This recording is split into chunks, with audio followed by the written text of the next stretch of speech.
ဘလို့ဒုက္ခမျိုးပဲဖြစ်ကြုံလာပြီဆိုလို့ရှိရင်ကိုယ်အစွမ်းရှိသလောက်ဒါကိုပြေလေအောင်ကြိုးပမ်းအထောက်ရမယ်ဂါထာမန္တန်ရွတ်လို့ပြောင်းမယ်ဆိုရင်လည်းဂါထာမန္တန်ရွတ်ဟုတ်လားဟာချစ်ဖွယ်ခင်ဖွယ်ပြောစိတ်သက်ညှိနှိုင်းလို့ပြောင်းမယ်ဆိုရင်စိတ်သက်ညှိနှိုင်းအကုန်လုံးဖြည့်ရှင်းဒါဘာကြောင့်ဖြစ်လဲဒီဟာမဖြစ်အောင်ဘယ်လိုလုပ်ရမလဲအကြောင်းကိုမြင်အောင်ကြည့်ရှားပညာရှိတဲ့နဲ့တိုင်ပင်ဆွေးနွေးတဲ့ရင်ဆွေးနွေးရတဲ့အဖြေကိုလက်တွေ့လုပ်ပြီးတော့ဆိုလိုတာနီးမျိုးစုံနဲ့ဒါကိုပြေလေသွားအောင်ဒီဒုက္ခကိုနော်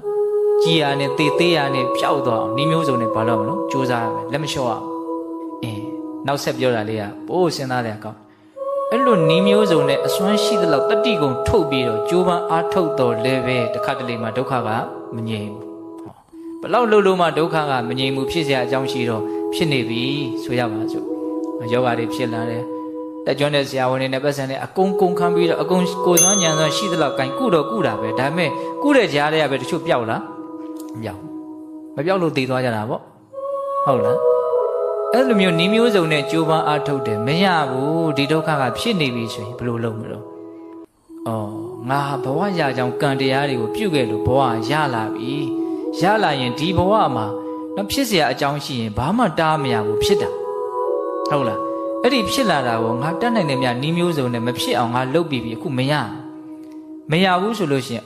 လူရလို့ဖြစ်လာရင်လူဒုက္ခဆိုတာခံရတယ်ဟုတ်လားတကယ်တမ်းကဘုန်းတို့ခန္ဓာမှာဖြစ်နေတဲ့ဒုက္ခတွေကဒီခန္ဓာကြီးဖြစ်နေလို့ကိုကြုံနေရတာ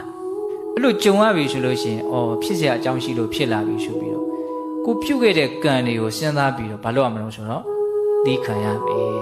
တဲ့ဒါအကောင်းဆုံးနည်းကိုပြောတာနော်နည်းမျိုးစုံနဲ့ကြိုးစားမရဘူးဆိုရင်မှန်မှန်ကန်ကန်စဉ်းစားပြီးတော့ဒါကိုသိခံဒီမခံမဲနဲ့ဒေါသတွေနဲ့မကျေနပ်ချက်တွေနဲ့တုံ့ပြန်နေမယ်ဆိုရင်လည်းအကျိုးရလဒ်ကပိုးတောင်ဆိုးသွားနိုင်တယ်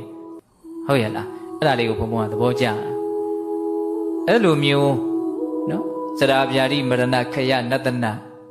အိုရင်နာခြင်းတေခြင်းကုံခြင်းပြက်ခြင်းဒီတရား၅မျိုးနဲ့ပတ်သက်လို့စိုးရိမ်မယ်ဆိုရင်မစိုးရိမ်အောင်ဒါငါတယောက်တည်းဖြစ်နေတဲ့ကိစ္စမို့အားလုံးဖြစ်နေတဲ့ကိစ္စနော်စိုးရိမ်ခြင်းအဖြစ်အစာပြက်မယ်ရုပ်ပြက်မယ်ရန်သူဝမ်းသာမယ်ချစ်သူဝမ်းနည်းမယ်ဘာအကျိုးမှမရှိဘူးလို့စဉ်းစားပြီးတော့ကိုယ့်ကိုယ်ကိုငြိမ်းအေးအောင်နေနိုင်ရမယ်လို့